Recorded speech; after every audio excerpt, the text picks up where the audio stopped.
Hello. So, no single digit.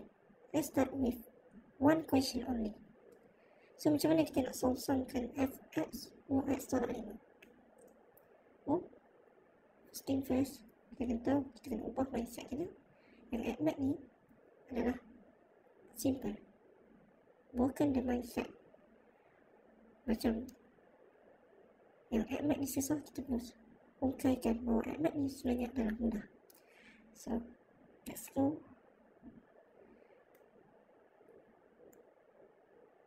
Okay, wait.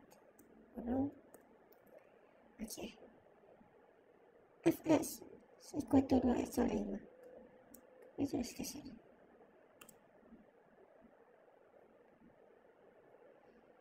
Right. Siapa? Okay. Fx. First, fx ni kita perlu jadikan dia sama dengan y. Ini untuk question A ya.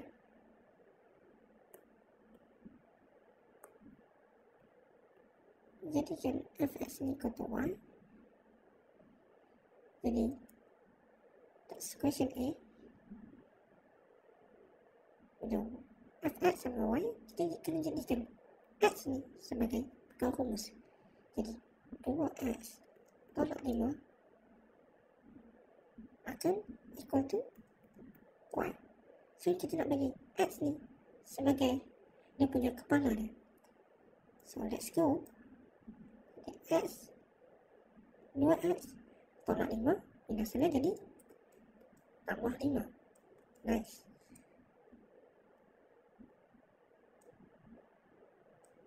Uish, lama.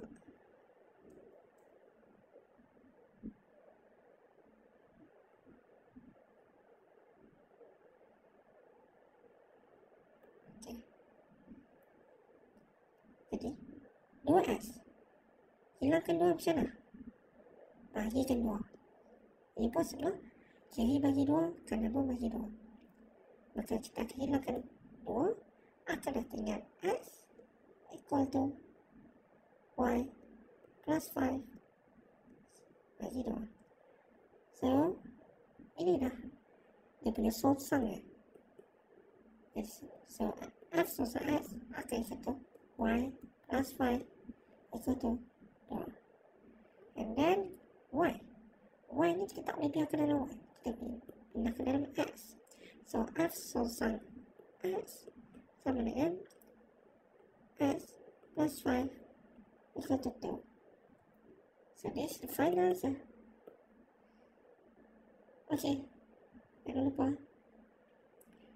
X plus y. No chi anymore. No single digit. Let's go.